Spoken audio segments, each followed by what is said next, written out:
aventure. Bonjour Marie Berti et bonne arrivée. Bonjour Visley. Comment allez-vous? Bien, merci. Alors Marie Berti, que vous voyez là, qui est une jeune dame, toute jolie, elle est très active dans l'univers du livre. D'ailleurs, elle est coordonnatrice de l'association Les Fous du Livre, c'est cela? Exactement. C'est quoi Les Fous du Livre? Les Fous du Livre, c'est une association qui fait la promotion du livre dans tout son ensemble. Oui. Et ça se passe depuis combien d'années? Depuis 2 ans déjà. Alors depuis 2 ans, on est coordonnatrice de ce projet Fou du Livre. On peut faire un petit bilan, même si le chemin est encore lent. D'accord. Alors, l'association des Fous du Livre, déjà, qui reçoit tous les amoureux de la littérature écrite et qui fait dans les concours littéraires, dans des enseignements secondaires depuis lors. Et aussi, nous avons un grand rendez-vous qui s'appelle la Semaine des Fous du Livre, qui se tient une fois l'an. Nous faisons dans les braderies, dans les espaces comme Dove et tout, sans publicité d'ailleurs, et qui de plus en plus cherchons à ramener le livre vers le lecteur. Alors, pour l'autre petite histoire, vous proposez quel type de livre? On est parti sur l'enseignement, on est parti sur des romans, on est parti sur quoi exactement? Bon, il faut dire que le livre, c'est le livre. Nous proposons des romans, des nouvelles, des essais, des poèmes, des autobiographies, des chants, et tout ce qui est littérature. Et lorsque la rentrée scolaire arrive, d'ailleurs, nous essayons aussi de faciliter la distribution à travers nos partenaires pour que le parent ne souffre pas beaucoup. Alors, comment est-ce qu'il est né finalement ce projet Fou du Livre? Est-ce notamment ce qui s'est raconté en disant, si on veut cacher quelque chose qu'on puisse mettre dans un ouvrage, c'est qui n'est pas vrai quand on dit cacher quelque chose en noir. Comment est née cette idée de faire la promotion du livre? Eh bien, le noir a toujours écrit parce que nous penserons toujours à Cheikh Anta Diop, à beaucoup d'écrivains qu'on ne pourrait citer ici. Et nous sommes effectivement beaucoup parmi nous, nous sommes beaucoup d'auteurs et des hommes qui ont choisi promouvoir cet art-là. Donc il y a dans les éditeurs, les auteurs, les distributeurs. Et puis, je me suis dit, pourquoi est-ce qu'on ne ferait pas toute une association pour permettre à ceux qui n'ont pas encore publié de pouvoir aussi réaliser leurs rêves et aussi à ceux qui publient de pouvoir avoir des espaces de vente, à ceux qui publient de pouvoir jouir de leur art, parce que dans les normes, l'art devrait nourrir son homme. Donc nous nous battons de jour en jour à faire vibrer le livre, à donner quelques petits rendez-vous afin que le livre ne soit pas l'objet mort comme on pense, mais plutôt un vecteur premier de la littérature, de la culture. Parce que le livre est ce qui rassemble, parce que le livre a toutes les identités. Donc l'idée est partie du fait juste de jouer, de s'amuser avec le livre, de mettre parfois les tambours, les balafons autour de ça et puis se dire c'est quelque chose qui peut vivre. Alors Marie Berti, il est là, le concept Fou du Livre, vous avez fait un petit bilan en quelques mots. L'accueil est-il réellement chaleureux? Le public adhère? Comme tout travail, c'est toujours difficile parce que c'est inconnu, mais plus le temps passe, plus aussi on commence à marquer notre petit pas, parfois parrainé par le ministère des Arts et de la Culture. Nous allons dans les lycées travailler parce que nous avons l'agrément du ministère des enseignements secondaires, donc on ne peut pas dire que c'est rien. Nous travaillons aussi notamment avec le ministère de la Jeunesse parce que pour trouver des lecteurs, des personnes à inculquer cet art-là, généralement c'est encore la jeunesse qui peut avoir encore un cerveau frais. Donc nous ne pouvons pas dire que c'est perdu d'avance, au contraire. Nous pensons d'ailleurs que les Camerounais en particulier lisent beaucoup, mais peut-être dans l'association des Fous du Livre, nous demandons de faire une lecture utile. Faire une lecture utile, tout à l'heure on regardait une chronique que vous avez décidé de nous proposer sur la plateforme d'Afro Café, mais je voudrais savoir, lire c'est bien, faire la promotion. Il y a toujours une possibilité pour ceux qui nous regardent par exemple, Fou du Livre, d'adhérer à votre association? Naturellement, c'est pour ça que nous essayons d'étendre notre promotion à travers les réseaux, à travers les plateformes comme celle dont nous avons choisi, qui est Afro Café, qui est une plateforme beaucoup regardée, sans commentaire vraiment.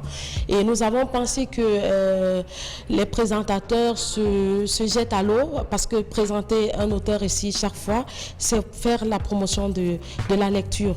Mais là, nous venons plutôt avec un concept qui aide même aussi les téléspectateurs à lire.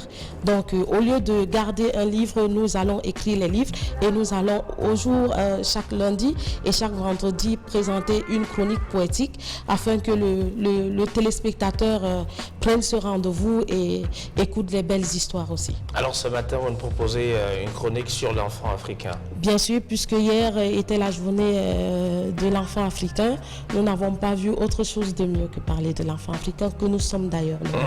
Enfant africain. Nous sommes des Africains, mais on n'a pas la même couleur de peau.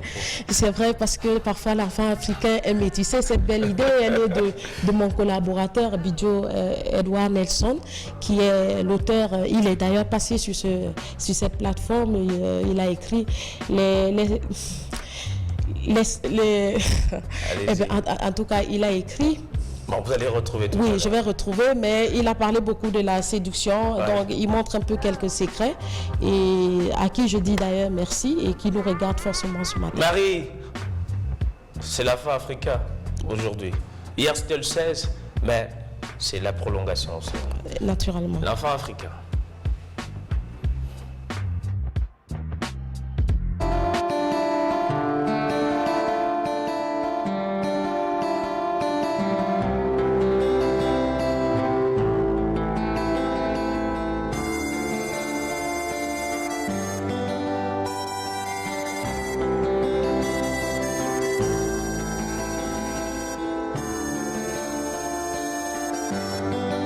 Depuis le drame de Soweto, on s'est tous dit plus jamais ça.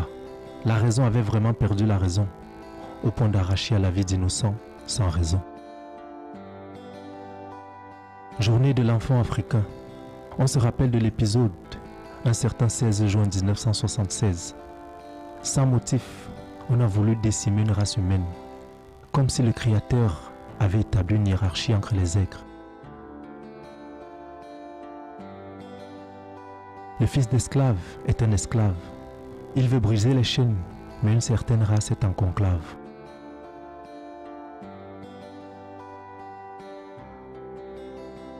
L'enfant africain, il est noir et fier comme ses ancêtres. Très basané, il sait d'où il vient. Parfois métissé, mais pas acculturé. Enfant naturel ou adultérin, ici on ne fait pas de différence. Dès le ventre, on est aimé en dépit de notre provenance. L'enfant africain ne connaît pas de blédine ou de lait chimique. Il est nourri au sein et c'est ce qui le rend unique. Sans dentition, il mâchouille des tubercules. Une telle nutrition ne peut que donner un physique d'Hercule. Il est généralement issu d'une grande famille, précédé de 10 aînés et loin d'être le dernier. À 6 mois, sur le dos de sa mère, il parcourt le marché. Il connaît toutes les commerçantes et même monsieur le boucher.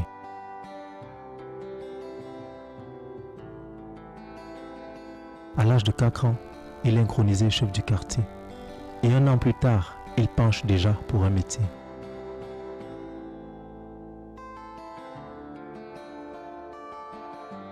Souvent enrôlé dans des causes inconnues, il n'aura pas le temps de faire de grandes études.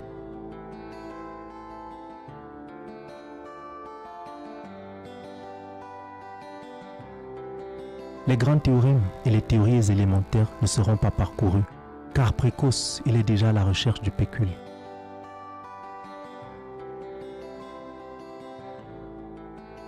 L'enfant africain est plein de rêves. Comme le Paris Saint-Germain, il voit toujours plus grand. Il est à la réalité très ambitieux, bien qu'aucuns disent qu'il soit prétentieux. L'adolescent africain qui le relaie essaie, bien souvent en vain, comme si être africain, c'est porter à la naissance certains germes. Retard de croissance sans emploi, on est là assez modeste, car la liste peut s'allonger sans aucune allégresse. L'adolescent africain est donc contraint à prendre des risques, parier à tout prix, même si on se fracture le ménisque.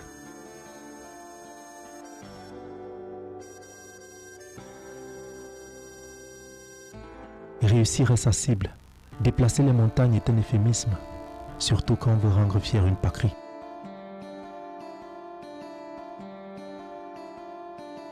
De Soweto à Bujumbura, de Mogadiscio à Douala, de Malabo à Accra, enfants africains, enfants aux 1000 talents.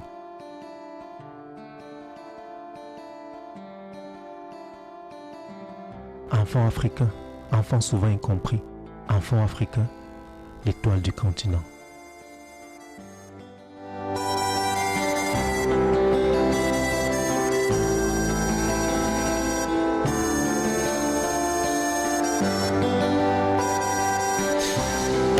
Voilà, on parle de l'enfant africain, on parle de cette histoire, une mauvaise histoire surtout, avec la perte des enfants qui ont perdu leur vie, c'était à Soweto en Afrique du Sud. Aujourd'hui, le 16 juin est devenu la journée dédiée à l'enfant africain.